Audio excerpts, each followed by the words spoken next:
Alright. Well, here we go again. Alright. I'm gonna count down from 5 again, then. 5, 4, 3, 2, 1, go. Alright, welcome again to the stream. Yes. Nothing happened, this was just to manipulate the RNG of the run, really.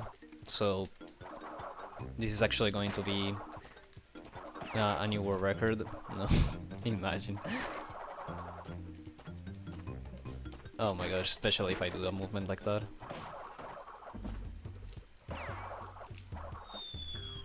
But yeah, Crash 1. Welcome back everyone. Welcome back to the marathon. And thank you for staying by.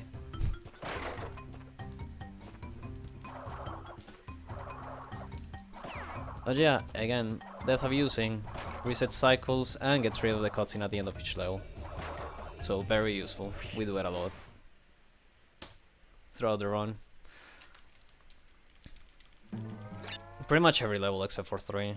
Actually, I didn't even say that last time, but I'll point out which levels within death abusing because each of them is by for a different reason, pretty much. But yeah, types of cycles. Global, local, and spawn. Most of them are global, which means they're working from power on. They reset once your death abuse, so death abusing is useful for that too. And spawn trigger when you're close, like these rolling stones. And local cycles are... There's only one example. Local cycles are the ones that start when you enter a level. And there's only one example of those in Castle Machinery, but yeah, that's way later into the run. Spinning is also faster. I don't think I mentioned that before the stream died, but yeah. So you'll see me spin a lot. It's actually faster than just regular walking. So...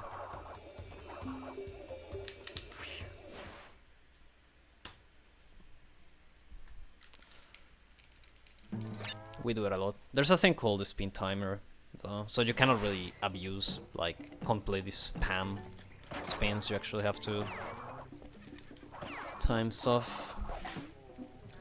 So spin timer, what does this mean? You can only spin up to 5 times in a row.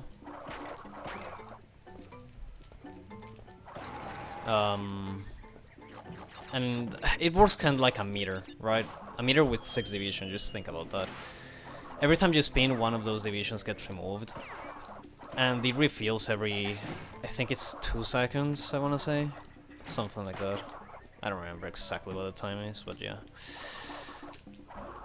But if all the spins get removed, you'll hear like this weird sound come from Crash and you cannot really spin until you get another of those bars.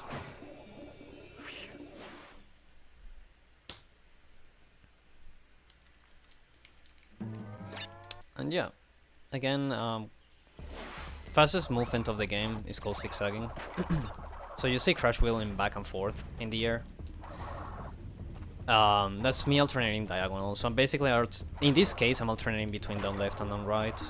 In levels that I'm going forward, I'll be alternating between up right and up left. And for levels that I'm going to the sides, well, for example, if I'm going right, between right up and down right.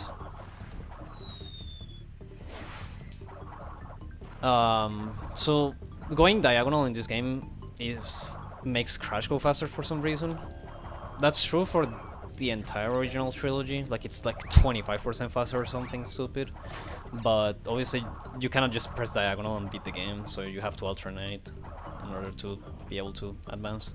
And it's really fast. Like, the boulder generally goes at the same speed as Crash, but in this case you can leave the boulder really far behind by doing zigzagging. It's a really...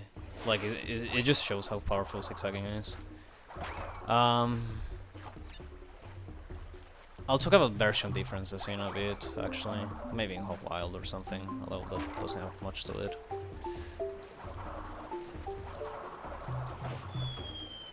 But yeah. Upstream. This is one of the worst levels in any percent, any 100%. Like, this level just sucks. I wish it could just be removed. It's definitely a most reset heavy one in the early game, I wanna say. I'm gonna try to do something called a double jump. Let's see if I get it. I'll explain it if I do. There we go. There we go. Good level. Nice. So I got the double jump. It is a very precise trick. It's a 3-frame trick, and you have to spin really close to, or in a really specific spot of those moving leaves. Essentially, it's tricking the game to think that you're in the ground even though you're in the air. And then you can jump in the air. It can only be done from moving platforms, but yeah, it's very precise. Glad I got that. on the previous run that I had to reset because of the stream dying, I actually didn't get it, so it's cool to show that off. Alright, this cycle's pretty tricky, but got it there. It's one of those spawn cycles, so it's always consistent. There's really not that much to talk about in this level, I don't think, so...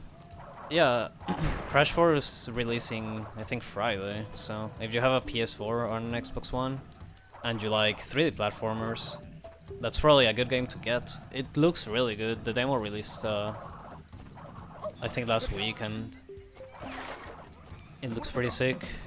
So I can imagine the full product is gonna be like equally high quality. It's cool to see this series being revived as well, like, you know, with the remasters and all, also released in 2017. Crash getting a little bit more relevance lately, which is pretty nice, pretty cool. And so Hogwild. Hogwild is one of the levels I'm actually not going to death abusing.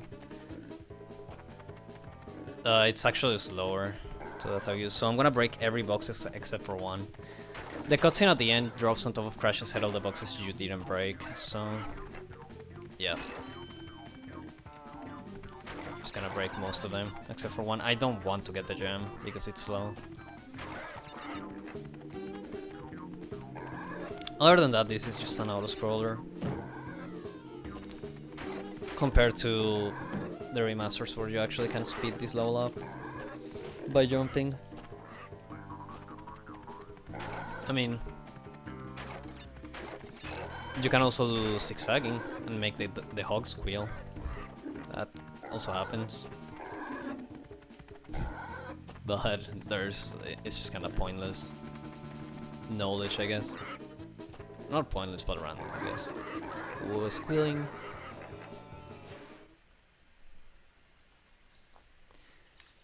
Alrighty, one box. That cutscene is RNG. So what do I mean with RNG? Crash can look to the side multiple times, and the more times he looks to the side, it'll take longer to skip. And the cycles are going when that cutscene's going, which means if you get bad RNG, it alters the cycles in this level, and you lose time here, which kinda sucks a lot. Okay, I got that cycle barely, which is kinda bad. So I'm gonna have to do a submarine jump, probably. We'll see.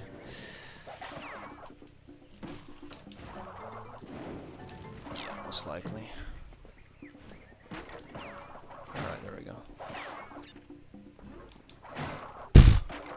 Okay, I wasn't expecting that. Out of bounds here, you use the damage boost with the mask to be able to get some extra height and get out of bounds right here. I don't even sure what you are even walking on, honestly, but it's not a hard out of bounds to do. Submarine jump is something that I just did. I'm going to explain what it is. It's a jump in midair, essentially. You can trick the game. It's kind of similar to how a double jump works. You trick the game to think you're in the ground while you're actually in the air. So in this game, for some reason, if you spin off a ledge, and then after the spin animation has finished, you jump, you can jump in midair. I don't know why, but that's just the case. You have 10 frames to input a jump, and you cannot buffer the jump, otherwise it drops you. Like, it drops the jump. But yeah. 10 frames, you just time it. It's not really that bad. 1019 LM1, that's pretty good. Especially for a resetless.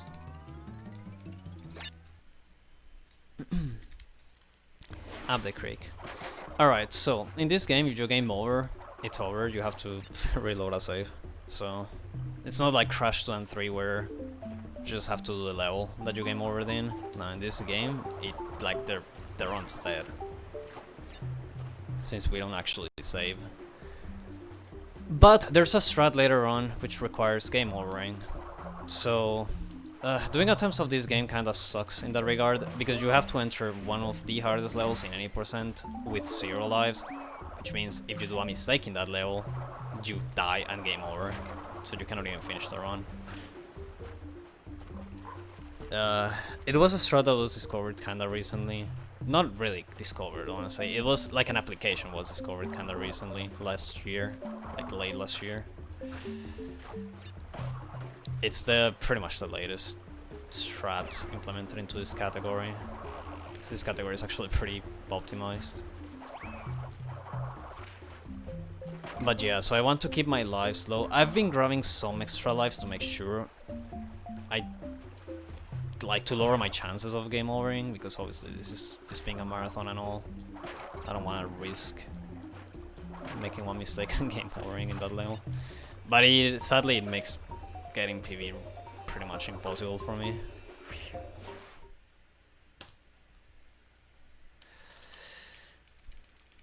Top 10 saddest anime deaths. That is number 1. Riveru, actually haven't talked about the boss fights. I did Papu Papu one, just kinda like autopiloted.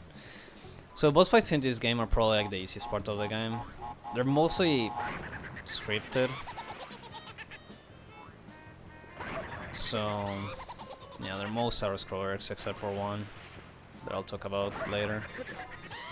You get 2 masks every time you enter a boss fight, but you cannot actually take out the masks from the boss fight, so may as well use the masks. So over there I just damage I've used to speed up Ripperoo. Alright. This is a level that I'm actually not gonna talk too much in. It's one of the hardest levels in the game. But all you need to know is that I have to 100% this level, so I cannot die.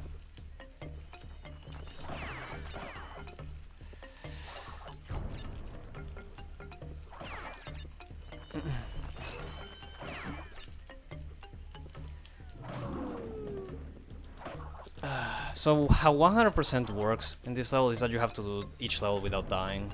If you die, the game doesn't actually keep track of the boxes you have broken up to that checkpoint. So you have to re-enter the level if you die after a checkpoint. If you die before a checkpoint, you don't have to, but it's pretty much redoing the level, so... I got the pullboard jumps. So the pullboard jumps are 3-frame jumps. You have to change directions at the same time you touch the pullboard. Like those platforms that are inside.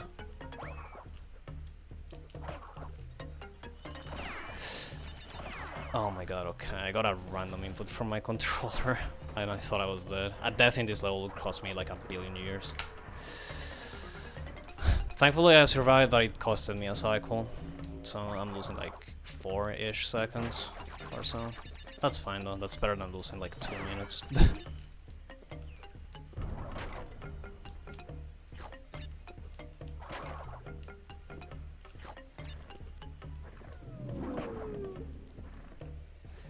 3 range this, get that, and we're done. Thank gosh. The level is really bad. But yeah, we can take Green Gem. We use that to skip a entire level pretty much later on in the run.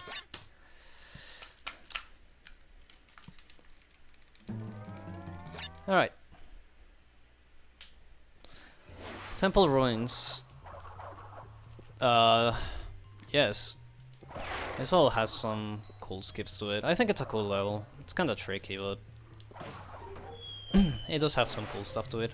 Also, if anyone has questions in chat and stuff, I'll be happy to answer as well. Forgot to say that.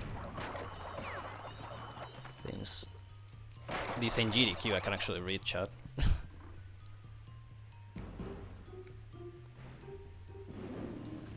So, it definitely could be like a very cool viewer-runner interaction if anyone has questions and stuff.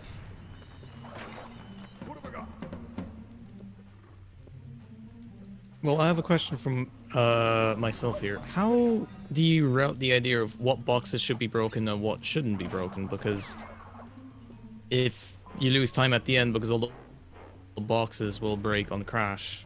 Oh, damn it.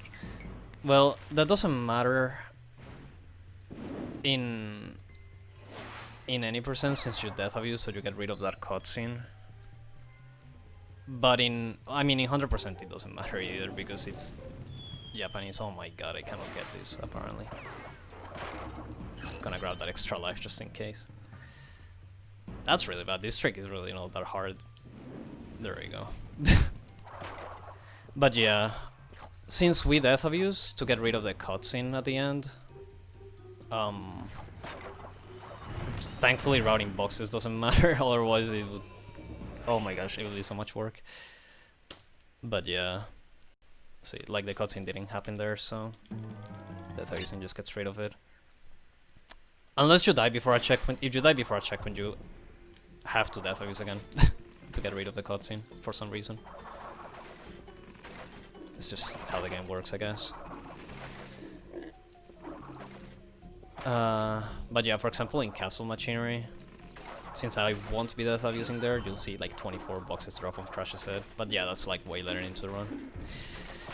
I was trying to do a flame skip, or flame skips rather. That's how the trick is called. It's essentially going by the flame and not getting hit, but I was just going too far. For the first time I didn't go too far right and died to the flame, the second time I went too far right and died. Kind of a shame, but it's not actually like that difficult of a trick, but you can choke it for sure.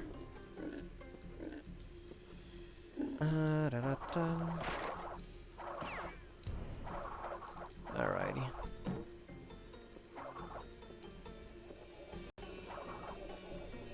So that's Road Runner now done. Road Runner is one of the levels that a lot of people may remember because it's one of those bridge levels that has like pretty precise platforming, but I think zigzagging kind of breaks that. Just getting that extra life. Hopefully I won't game over. But yeah, Road Runner and High Road are definitely very infamous levels, especially High Road because of the remaster, but it's not, they're not really that hard on the speedrun. Zigzagging kind of just breaks them. Alright, I'm actually gonna try to focus here because I have to zigzag really hard to catch a cycle that I need in Sunset Vista.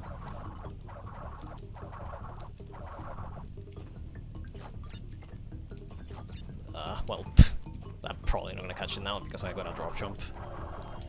Because this game is very good and it lags sometimes, so sometimes it drops your jump.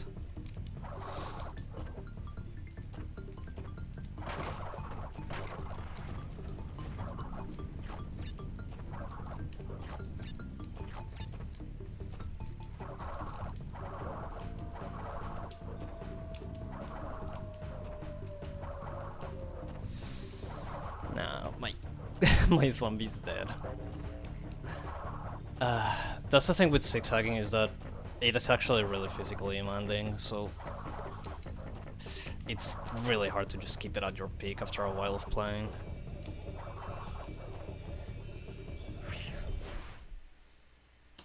Yeah, I don't think there's any way I'm getting the cycle.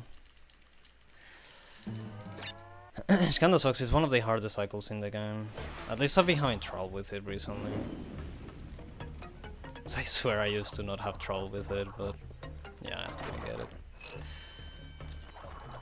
Well, also failed that. Oh, brother. There was probably a chance of getting a 40 F in the chat.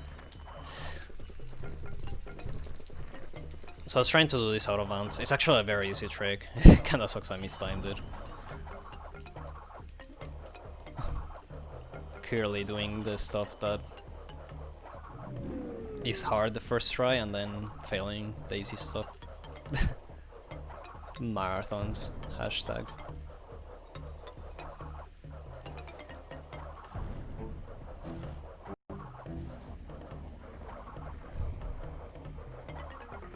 But yeah, I actually have no idea how this out of bounds works. I just know you have to be in a certain position to get it, but it's really, really easy to do. You just mash and then walk, I think, on the camera. I don't actually know. So this level has the game over abuse. How do I even explain this without sounding crazy? So, I think you may remember how I said that if you game over, you're forced to reload a save. Well, the only way of saving level progress in this game is by entering or finishing Tauna bonuses, which are the ladies bonus, like the token that I have down there. You need 3 tokens to be able to enter Tauna's bonus. And well, so the idea is we complete that level. Even though I don't have a memory card in, the game still saves progress until I shut down the console, pretty much.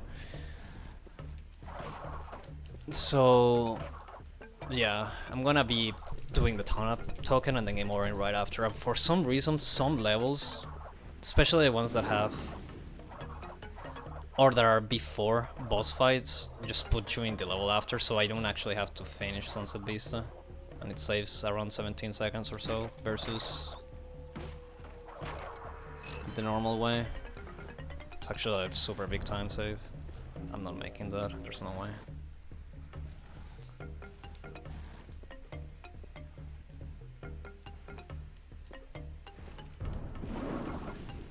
Sub jump around that. Can probably maybe still get a 40. I don't know.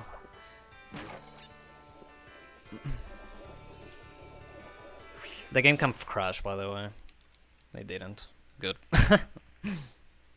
That's something that I didn't mention. Now, you see why it's optimal to have 0 lives? You have to have used like a billion times there. So, if you have more.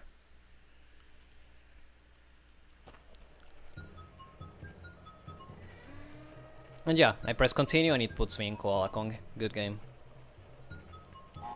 Very epic design. Yeah, this is Koala Kong, this is the RNG. This is the place that has the most RNG in the game. I already got bad RNG. So Koala Kong can throw the rock immediately, or he can just go to the left all the way. And obviously you want him to throw it immediately, and it kinda sucks there's no way of manipulating this. Like the city is set when entering, so you're kinda screwed unless you're Taz.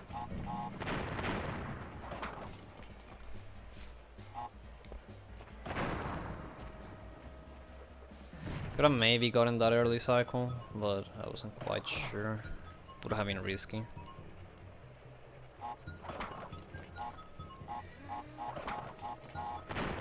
If I hit a minecart on accident, I lose like 17 seconds. Like, it's so much time. So I'd rather just take it safe and wait if it seems like I'm gonna hit one. Sadly not super great, but what can you do?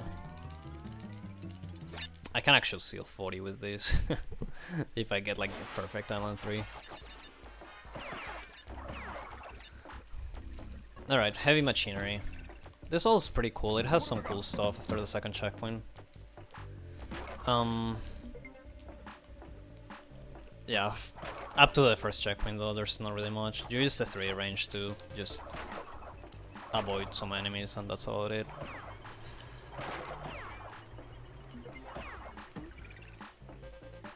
You don't actually need to ride that platform down. Zigzag.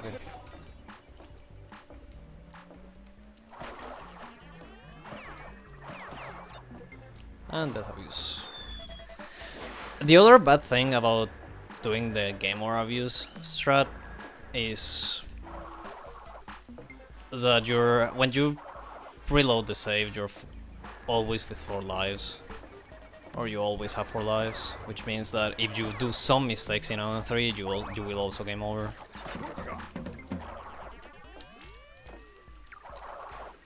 This game throws lives at you like crazy, but obviously just being low on lives all the time because of death abusing and stuff makes that strat really risky.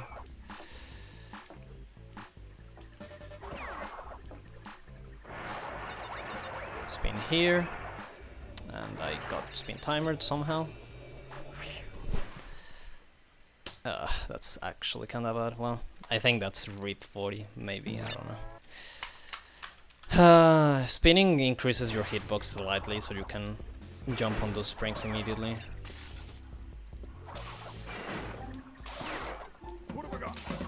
Cortex power is actually a very bad level.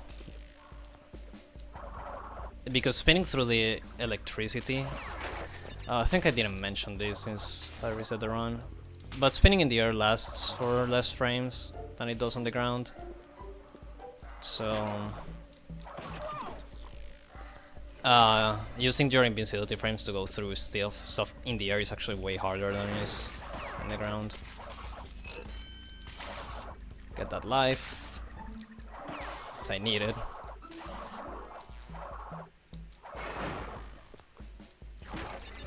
My PV, for example, has 1 single death in Island 3.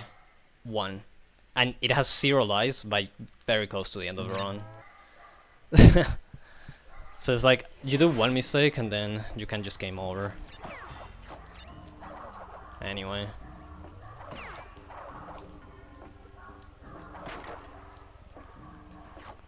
But yeah, the death that I have on my PV is very, very small. It's like 3 seconds. So it's really not that significant.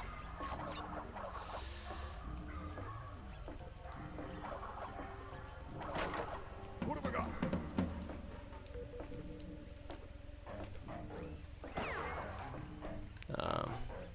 Still, it's really cool. It has some cool strats like that one.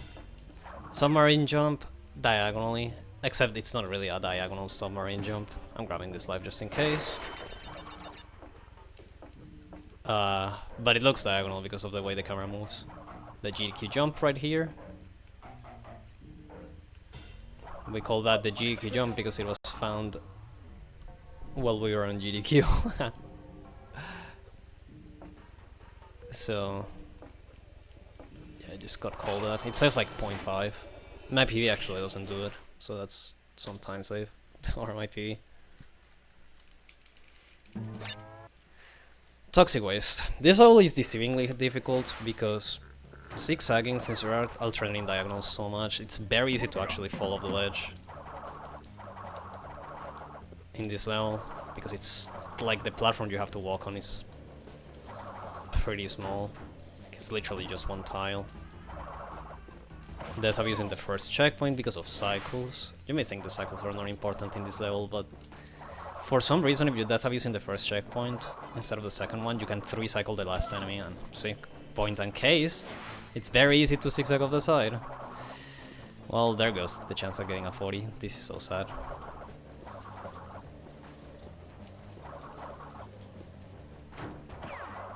Yeah, this all kinda sucks.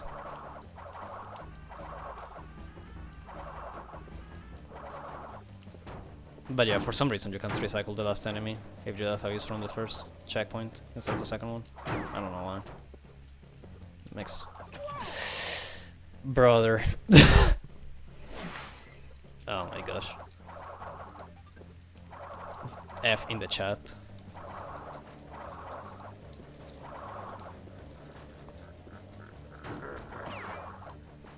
I'm just throwing for content, don't worry. So I get more of the marathon. Actually, I have to take a...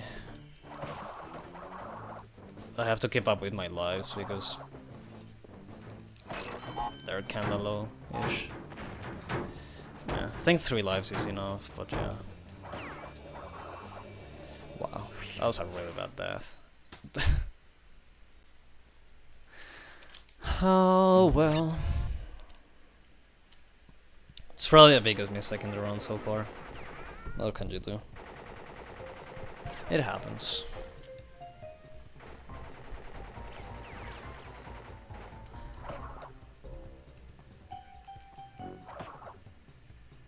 Pinstripe. Pinstripe doesn't really have that much to it. He just shoots with like the worst aim ever. Like somehow he misses me.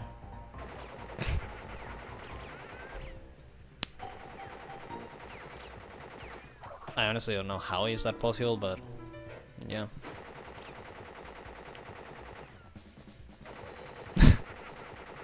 He's just like spamming that. Feels like myself playing COD. Literally spamming the gun for no reason. High road. I have 3. I think that was plenty, but I'm gonna get that one just in case.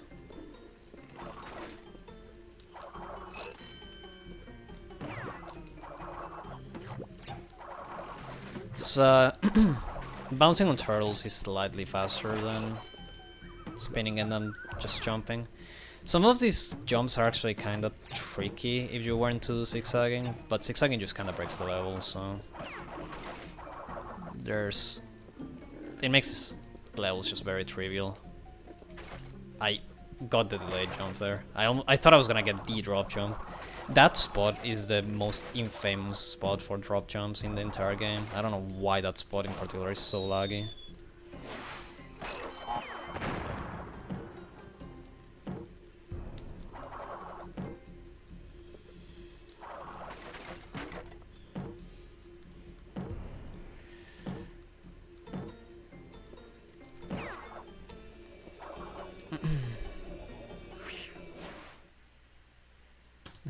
Stormtroopers from Star Wars, not wrong. Alright. Slippery Climb. Probably one of the most infamous levels as well. It's kinda funny how they put you through High Road and then this. It's casually are probably one of the, like 2 of them, hardest levels in the game. Ah yeah, Slippery Climb. You may also know Stormy Ascent. Which was the actual, like, first version of this level they made, but they kinda didn't go with it because it was too hard compared to this one. Which I think it's fair, honestly. Stormy is... I think Stormy Ascent is a good level, or a cool level. Not good, but it's a cool level.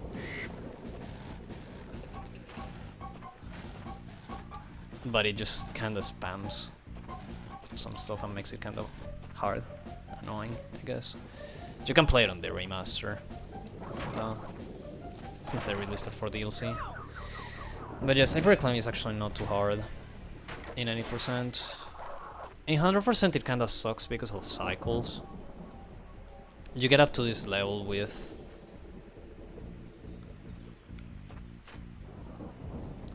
like... it's hard to explain, but in 100% essentially you cannot mess up from Lost City up to here.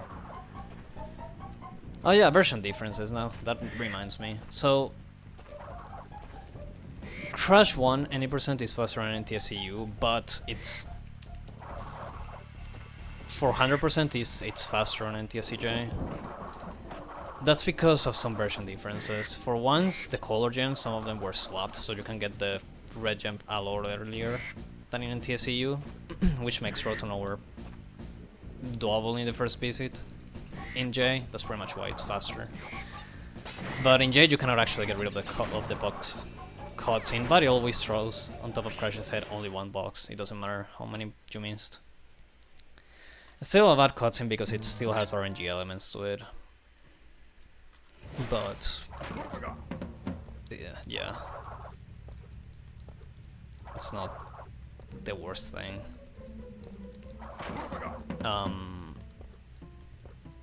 Slippery Climb and Sunset Vista were swapped on J, which means you do Sunset Vista way later into the run. I'm gonna do Slippery Climb before Koala Kong. So what I mean from not messing up from Lost City to Slippery Climb, it means, yeah, you don't have to mess up until pretty much Sunset Vista in NTSCU. I don't know why they did that. Actually, I know. I think Sunset Vista is like a way harder level. Also nice, I bunked on the arch and died. Thankfully it was right beside the checkpoint. The only bad thing is that it loses time here, but it actually doesn't screw up the cycles for the next level. Well, now it may. No, actually no. I think I'm fine. Just had to do that sub jump.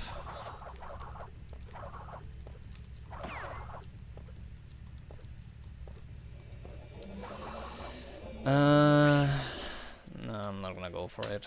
I could YOLO it and catch the best cycle by doing the backwards flame skip, but if I fail it, that loses like 50 seconds, and I kinda want to get a 41 at least.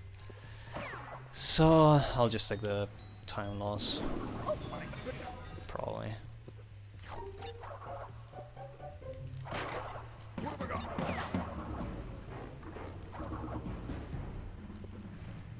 Oh, wait, no, I can still get it.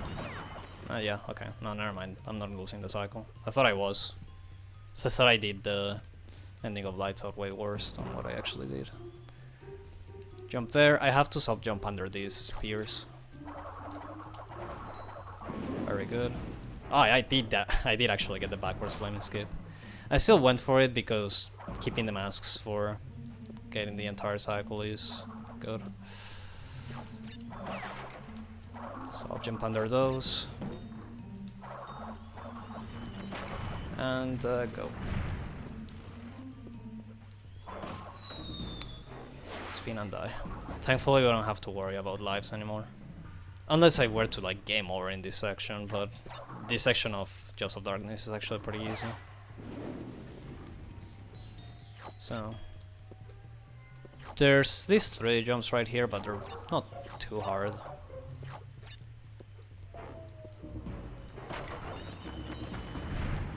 And we get to the end. You can actually catch this like an earlier cycle in that, but it's super hard. Actually super hard. It's probably one of the hardest cycles in the game. We call it Jaws of Regret. Castle Machinery. So this is why we got the green gem. We just skipped the entire level. Intended, by the way. But yeah, it drops on top of Crash's head. All 24 boxes.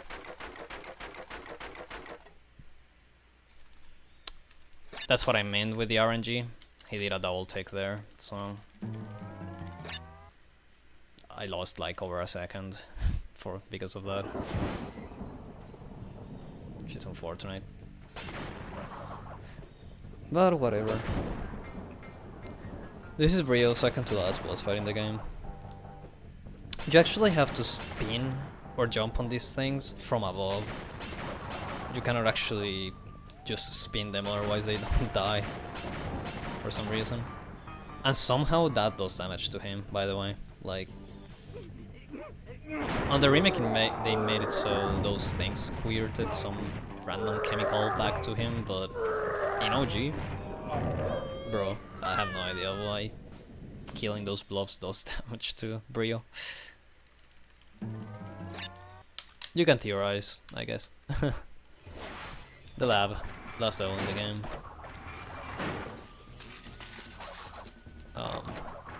It's a tricky level just because there's one part coming up right here. Okay, I got a good cycle. Sometimes the electricity cycle can glitch and you have to jump through that with the electricity going off. And it's really bad. It's actually not that hard, but it's very easy to choke, you know, especially on PvPs that you're nervous and stuff.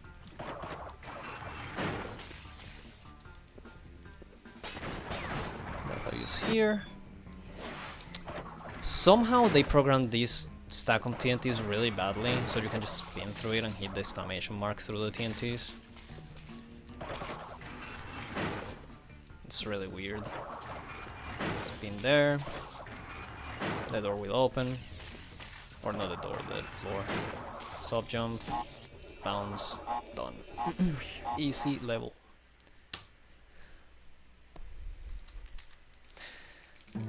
Alright. This is the hardest level in the game, by the way. Oh my gosh. Oof. Super hard. Almost couldn't do it first try. No, that level is designed pretty much to get the true ending. So if you have all the gems, you ride a secret path there and get that true ending. This is the final boss. So yeah, world record for this game is a 39:57, and it's very solid. So getting a 41 right here, which seems like it's gonna be the case, it's not bad for a marathon at all. I think my averages for marathons is like 42, so definitely under mine average. And yeah, you just have to like throw the green goo things back at Cortex. It's not really too hard. And time is coming up in like 2 seconds. Time.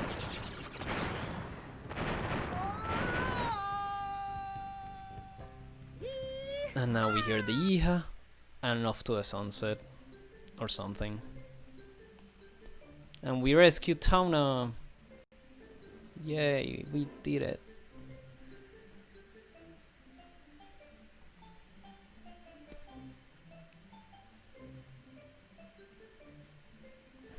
Yeah, 41 is pretty alright.